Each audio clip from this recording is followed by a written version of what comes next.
Once the feds come in and tell us that they're not only just lowering interest rates, but mortgage rates typically follow right behind the lowering of interest rates, what ends up happening is this.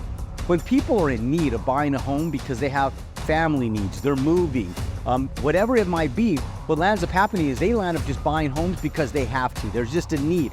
And in spite of them maybe not being able to afford the house that they ultimately wanted, they'll go in and buy a home that they just need for the interim time to be able to have a place for their families.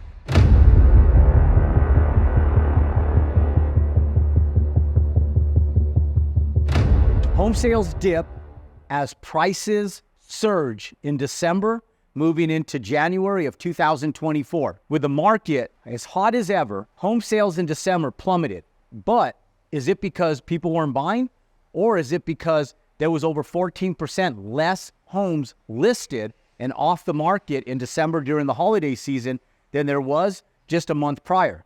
Now, according to CoreLogix, what they're seeing is the market really stimulate hard, and they're seeing home buyers at the forefront of needing homes, with mortgage rates going down lower over the last 60 days than they have been over the last 3 years. Now, December was the slowest month of real estate sales in 30 years, ladies and gentlemen. And here's how I explain that. According to the National Association of Realtors, they're expecting 2024 to be one of the best years thus far as resale and trading of new homes. But what's happening right now is that home sellers are halting because they don't want to trade in their low interest rate that they got just a few years ago to trade it in for a higher mortgage rate today. But in spite of that, because mortgage rates are coming down and they are lower than they have been over the last 60 days, once the feds come in and tell us that they're not only just lowering interest rates, but mortgage rates typically follow right behind the lowering of interest rates, what ends up happening is this. When people are in need of buying a home because they have family needs, they're moving, whatever it might be, what ends up happening is they land up just buying homes because they have to. There's just a need. And in spite of them maybe not being able to afford the house that they ultimately wanted, they'll go in and buy a home that they just need for the interim time to be able to have a place for their families. So what ends up happening when mortgage rates are exponentially going up, they say, well, things aren't cooling off anytime soon. We may as well buy now because things are only getting worse. Mortgage rates are only getting higher, and the market doesn't seem to have any type of depiction of it cooling off in the foreseen future. So people continue to buy. Hence, 2023, that was a perfect example of what happened. Now, we hit a cusp. In the December meeting, the feds come out and say, hey, we're going to lower interest rates a minimum of 3, maybe even 4 times over the course of 2024, and it's going to be equivalent to 1.5 basis points. And so they sit back and say, well, if feds are going to lower interest rates in spite of it being 45 days, 60 days, 120 days away, maybe it'd be in our best interest to halt, figure out a living situation for just a few months, and then take advantage of lower interest rates, lower mortgage rates, and ultimately a lower payment, and be able to get into a more desirable home that they are looking for. Now, here's the problem, is that there is still an inventory crisis right now. And because of that, when you look at nationwide, the Northeast is probably one of the largest areas along with the West Coast where, in spite of what's happening right now, the average price per home is actually continuing to rise. In fact, nationwide, the average price per home went up to just shy of $390,000 for the average median home price.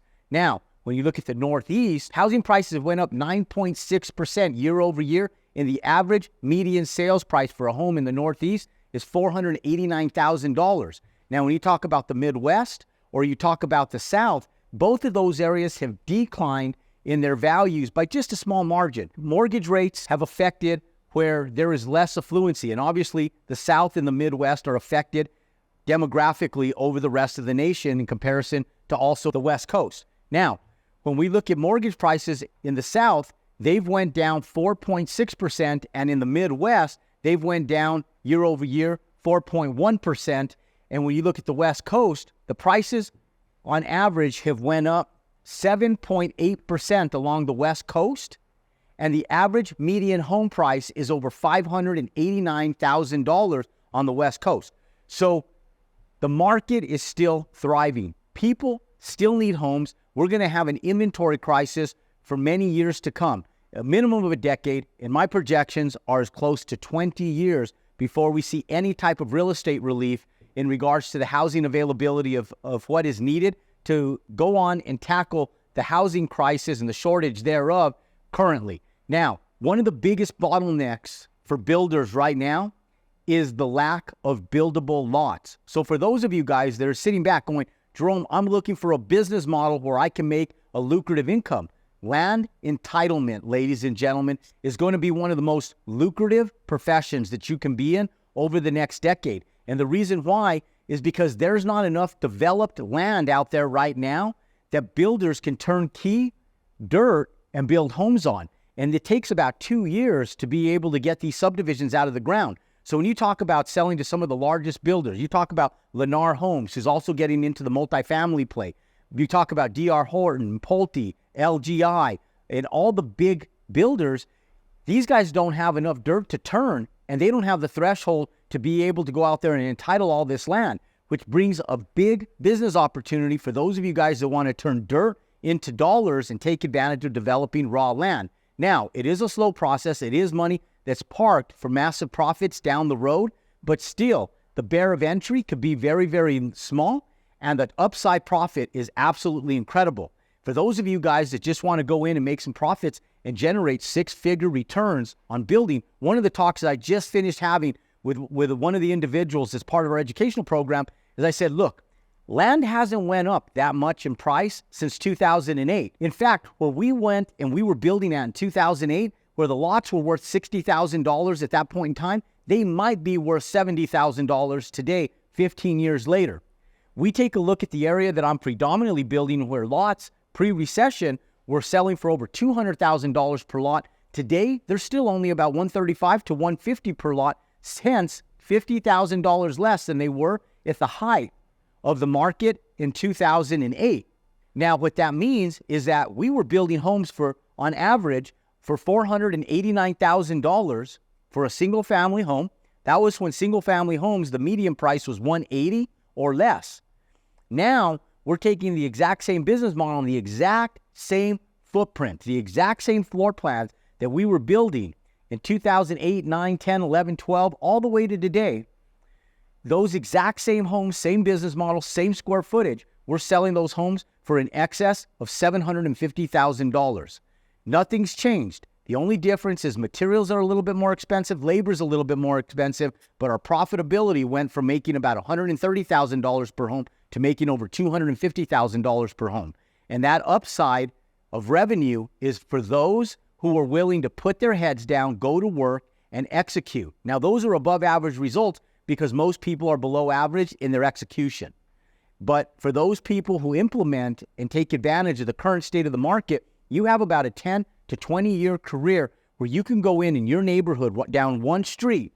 And if you take advantage of what we're doing today, you have the upside potential to make millions of dollars doing what we do in buying land and building houses. And so for those of you guys that are fix and flipping, there's not a lot of inventory on the market. And I will say that out of all the homes that were sold over the last 60 days, 29% of them were sold to cash buyers, up from 26% just a month prior in November. Now, out of those, 16% of those cash buyers, you got it, they were investors. People that were going in, doing fix and flips, long-term holds for Airbnb, and it's because their threshold to go in and buy and service expensive debt is a lot more desirable to pay cash and not have that debt service in today's current mortgage market. But when you talk about just shy of a third of homes being sold are being sold in cash, it only makes sense to be able to go in there and hit a demographic of people that are buying that level of home. Now, this is up from 8% of homes being sold, being purchased cash when interest rates were as low as 3%. And so understand that as interest rates get lower and money becomes more inexpensive, it only makes sense to hold on to your money and utilize someone else's money, the bank's money, to be able to mortgage these properties. So we're going to see this trend as mortgage rates start to lower, but I think we have a 2-year window before that comes. I truly believe they have 2 years that we see cash buyers stay above 25% of all home purchases. So for those of you guys who are sitting back waiting for the market to cool, it's not going to cool anytime soon. We have an incredibly stimulated market and a vast need for homes right now. Those of you guys that are waiting for the right price, for the right fix and flips, or foreclosures that are coming to the table, we are past that point. Foreclosures are going to happen. It's inevitable. If they're not extinct, they're always going to be here. Just understand that the threshold for the quantity of them is non-existent. It's very limited and very small. So it's time for you guys to buy land, build houses, and create the upside in real estate instead of looking for a threshold of real estate that's already here and already exists and trying to find a small margin spread of profit.